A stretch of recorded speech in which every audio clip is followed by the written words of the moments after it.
Hello everyone, welcome to the first devlog of Mirror Drama. This is a game that I've been working on for quite a while. It is a story-focused RPG slash social simulator that is heavily inspired by the Persona series. And yeah, I figured we could just, play around with it a little bit, show you guys what I've done with it so far, and then I'll make more devlogs going forward. So let's go ahead and get started. Now, I'm not going to show anything from the game itself. I'm not just going to play through it, because I don't want to show anything from the story. Like I said, it's story focused, so I don't want to spoil any of that. So what we're going to do is we are going to load a save, and we're just going to show off some things from here. So if you are a fan of the Persona series, you might notice, some similarities here and there. So this game runs off of a calendar-based sort of thing. So as you can see, shows you the day, the date, the time of day, month, and all that. So the idea is that you play throughout 4 months, and during that time, you can kind of affect what kind of person your character becomes. The way that you play the game affects the way that your main character acts, if that makes sense. Also, you might notice a lot of the sprites and then the backgrounds and all the assets are very sketchy. That is because these are sketches, because I have not drawn them yet. I'm not even sure if I'm going to do the backgrounds. I might get some help with that, because there's a lot of backgrounds to do. But yeah, let's talk to this guy. Let's see. We got this this talk option here. So let's talk to him. And there he is. Wow. He looks so cool. I've only done some of the sprites, so this guy, here's our main guy right here. This is Shunta. All of his sprites are done. This guy's sprites I haven't even started on. It's just the rough sketch. I used the code for him blinking. I just put on here, so that's why it's the same eyes. But anyways, so in this game you can talk to people like I am here. I'm just ignoring everything he's saying. And then look at that. You got all these little dialogue options, and you get a little cool thing. It's just like Persona. Whoa. We're just gonna ignore him though. Let's go explore the world. So another aspect of this game is that it's got a very point and click style thing. This whole thing is made in Ren'Py, by the way, which if you don't know is the visual novel game engine. It's the same engine that Doki Doki Literature Club was made in. I believe Bad End Theater was also made in it, and what's the other one I'm thinking of? Slay the Princess, I think, was also made in Ren'Py. This is not a normal thing. The code to be able to do movement like this I got from something else. I'll put that on screen. I totally just nabbed that. I did not come up with that myself.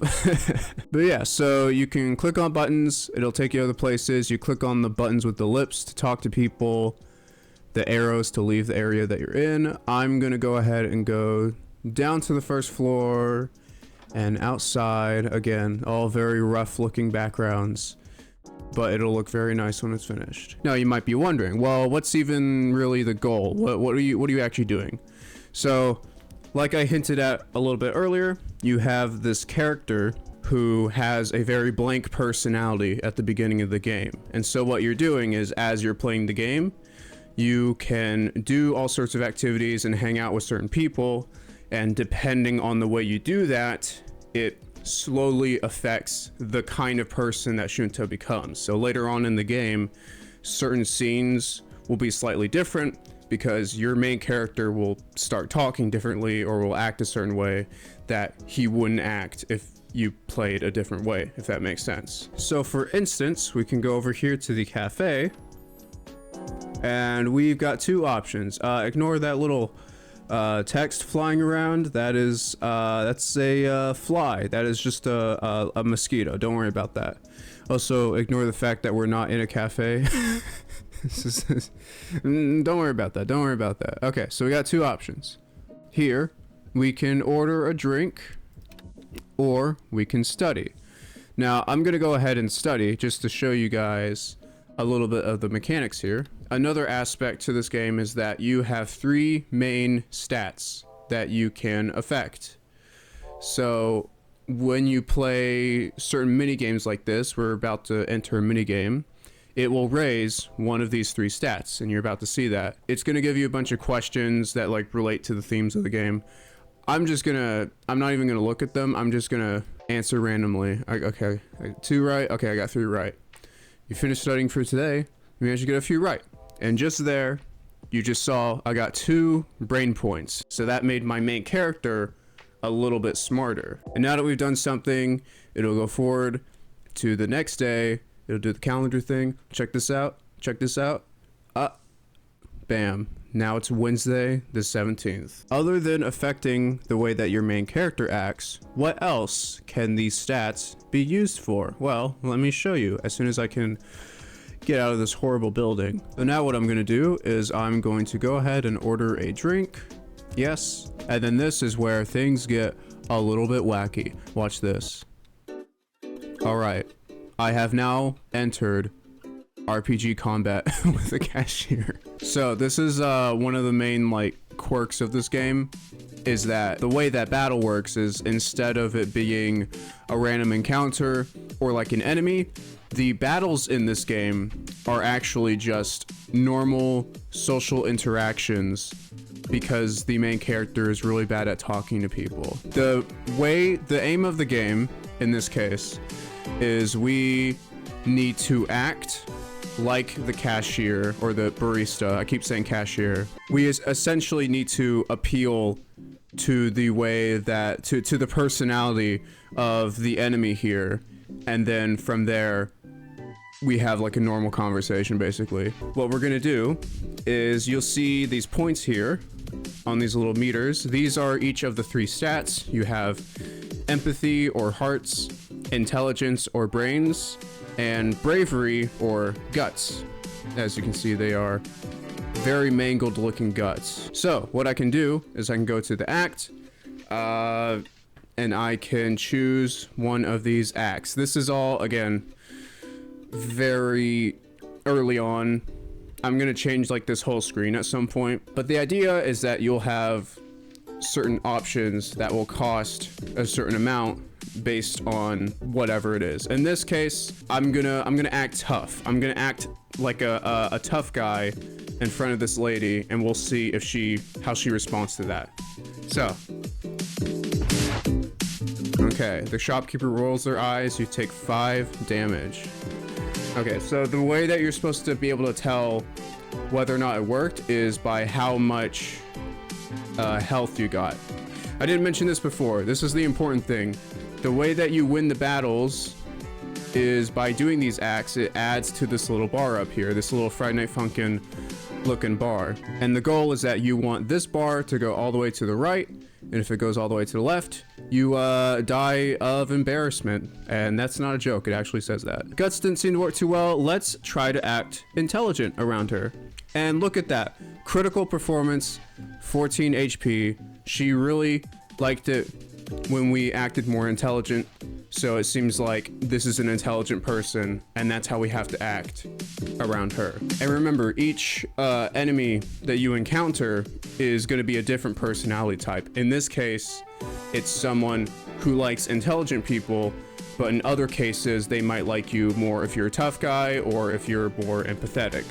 So in this case, we'll keep using the brains. I took 1 damage. I'm hit. I'm so dead. Okay, looks like we're gonna win. So I flubbed the delivery. That is a thing that can happen. You can miss. But let's do. I flubbed it again. That's actually. It's actually. I think it's like a 5% chance that can happen. So that's actually awful. Okay, wait. Okay, this is actually really bad. I'm gonna cut to me winning. Just cut to me winning. Okay, I had to cheat. I had to give myself a little more because this is actually kind of hard. I have not balanced the combat super well. So again, A lot of this is super early looking. This is not even near like beta testing phase. So like this, like everything is unbalanced. Everything is bad. It's horrible. It's just downright awful. I don't even have skills. I thought I gave myself skills. I don't even have skills. I can't use skills. There we go. You interacted socially. There we go, we won. Okay, and then from there, it'll play out a little cutscene. After ordering a cup of tea, you sit down and enjoy your drink. One sip of the tea sends your mind into an intellectual trance. Its sophisticated flavor makes you think about life from a different perspective. You felt something change within you. And there you go. You get 1 extra brain point from doing an intellectual activity. In this case, drinking tea, because I don't know, it sounded cool. So now that I've shown, you know, normal activities and combat, let's show off another thing that I stole from Persona, the social links. Wow! So throughout the game, you meet a few of these characters. Basically, if I have to like sum it up real quick, the main character joins a drama club, which is where like the drama part in the title comes from. He joins a drama club and makes friends with a bunch of the members. This is one of the members, and throughout the game, or throughout like the first chapter and all that, you'll be able to encounter them out in the wild. In this case, this character is out here in the park. So this is before I've enacted any social link or anything like that. I can click on her, and it's the same sprite because, again, I haven't haven't finished it. But go through the dialogue. We'll go through all that. And now she wants to go eat somewhere, and I can say yes. Now, normally, if you don't have enough gut points, it won't let you do this because it's like the Persona thing of, oh, you need a certain amount of charm to talk to whoever. In this case, you need guts in order to talk to, or in order to hang out with this character. But I have enough guts, so we can go.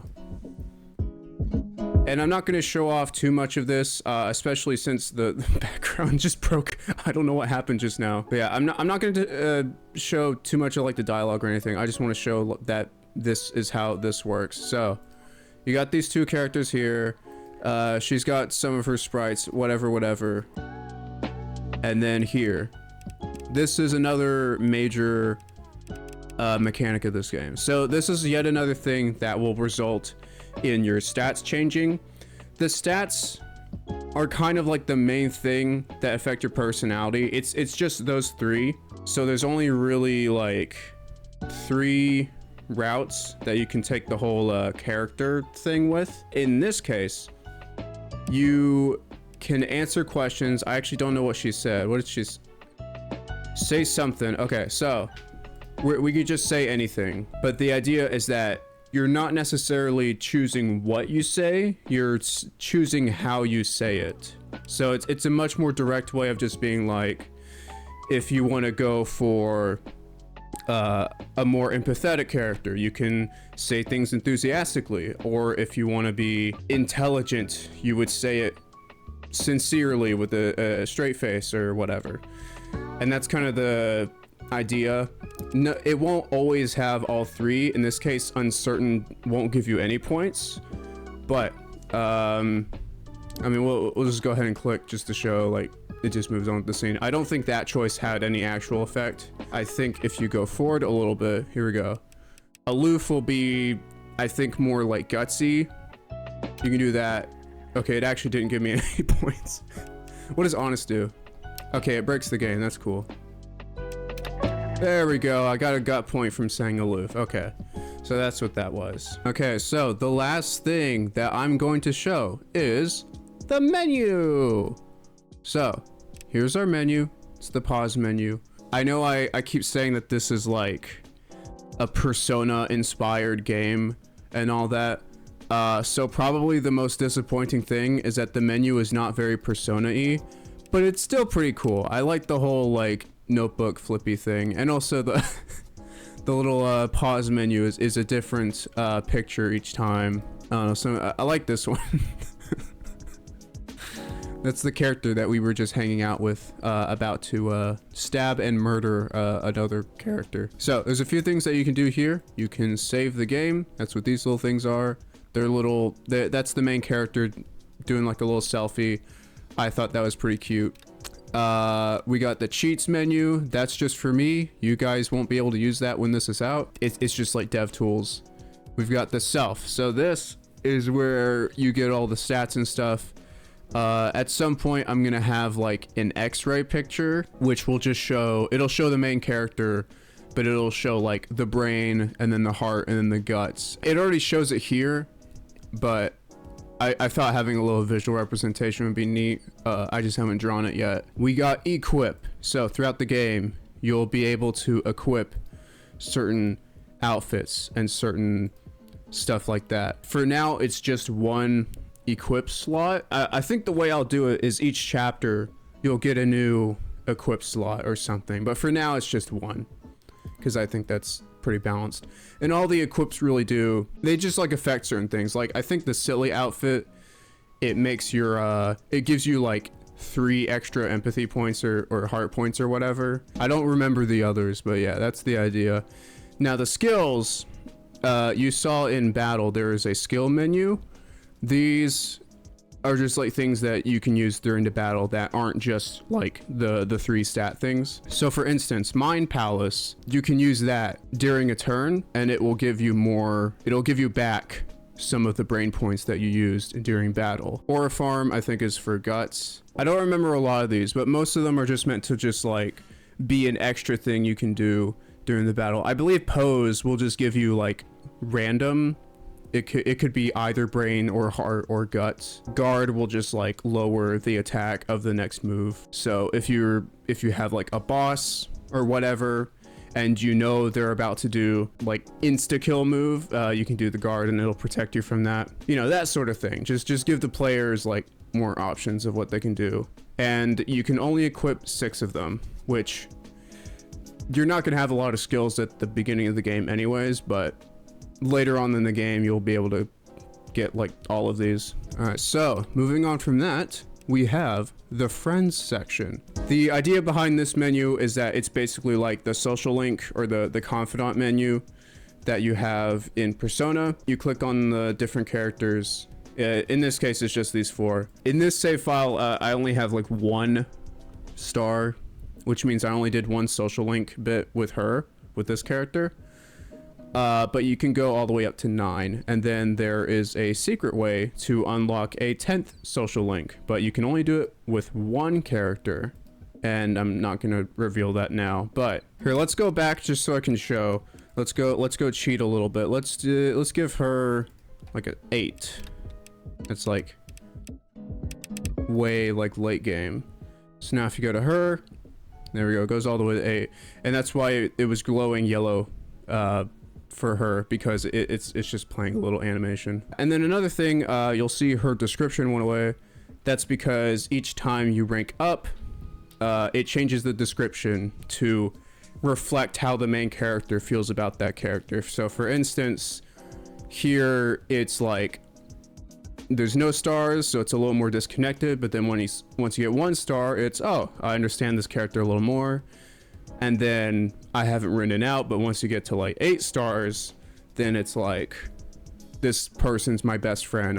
I'm a ride or die for them, basically. So that's friends. Now we can get to story. Yeah, this just recaps the story in case like you stop playing the game for a while and you forget what happens. You can go to the story tab and refamiliarize yourself with the general plot. Okay, and then last thing is the system. This one's pretty basic. This is just general Renpai like things. You can lower the music, you can lower the sounds. I tried putting in a master volume option because I thought that would be cool. It refused to work.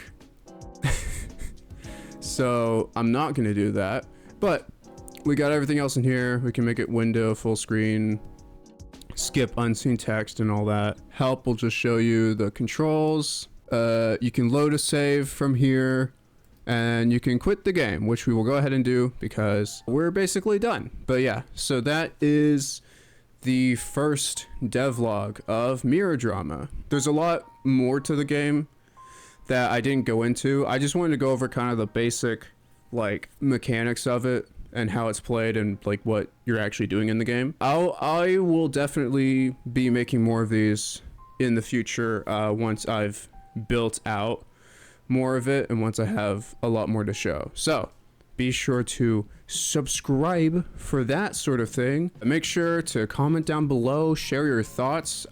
Make sure to like leave any suggestions for like stuff that I could add or any tweaks I can make to the mechanics or anything like that. Because, you know, this is still early on. I'm still in the phase where I can afford to do that sort of thing. So yeah, suggestions. Leave a like if you like the video, if you like the video, everyone, and all that. And yeah, I'm done. I'm getting out of here. Goodbye.